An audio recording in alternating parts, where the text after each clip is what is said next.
In this lecture, we discuss finite and infinite sets.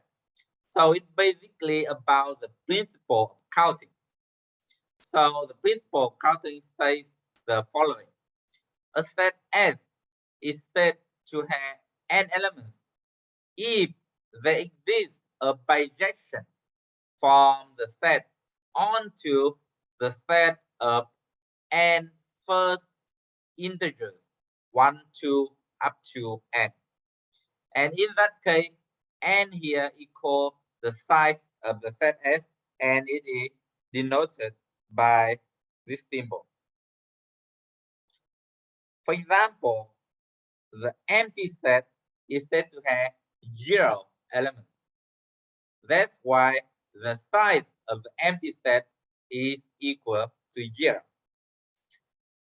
And a set is said to be finite if the size of this set is an integer. A number belongs to the set of all integers. And a set is said to be infinite if it's not finite and non-empty. In that case, we say that the size of this set S is equal to infinity. And here are a couple of statements about the size of a set S. The first statement, the first theorem says the following. A set S is finite, then the size of this set is a unique number. And the second statement says that the size of the set of all natural numbers is infinity. And the third theorem allows you to make statement about union and complements between two sets. So part A say that if the set A has size m and the set B has size n, then the intersection of V2 set is empty set, then the union of V2 set has size m plus n. The second statement is about the complement set. If the set A has size m and C is a subset of A with size exactly equal to 1, then the complement of C related to A has size m minus 1. And this makes sense because you have set A of m elements and you remove from this set A exactly a set of 1 element. That's why the remaining set has exactly m minus 1 elements. The third statement says that if the set C is infinity and the set B is finite and has exactly n elements, then the set of complement of B related to C is infinity. That is, if you have set of infinite elements and you remove from this set almost finitely many elements, then the remaining set still has infinitely many elements. Again, we're gonna give a proof for part A of the theorem just to illustrate how we construct a proof in this class.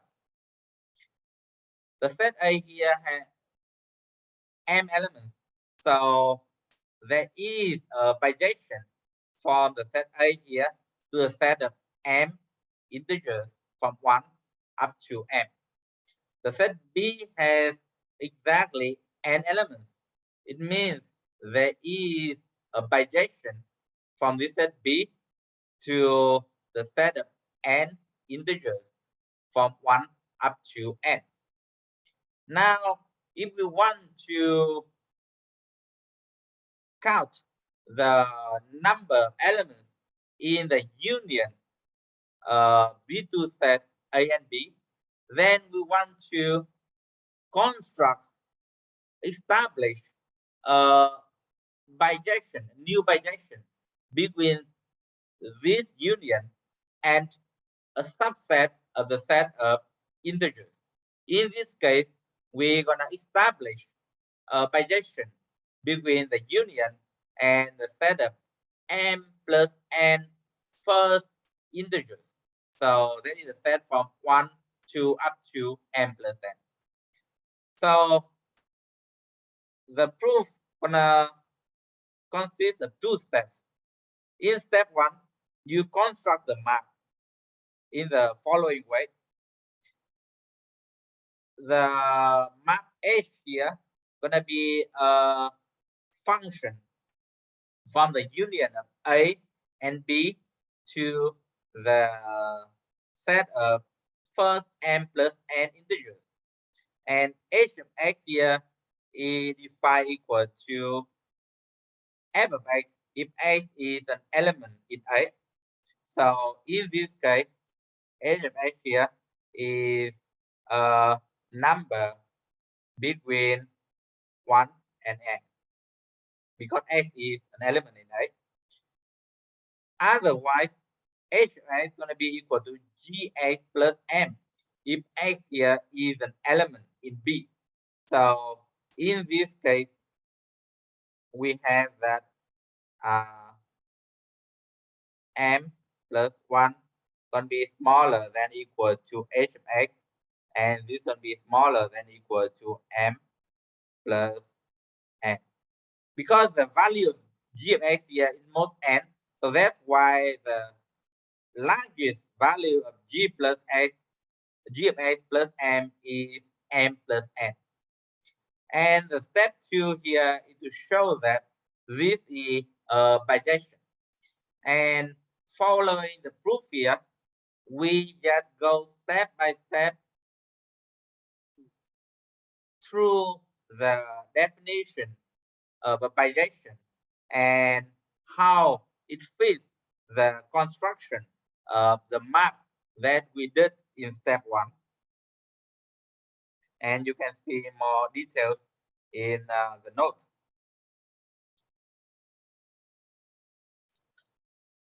Another theorem I would like to mention today is the following.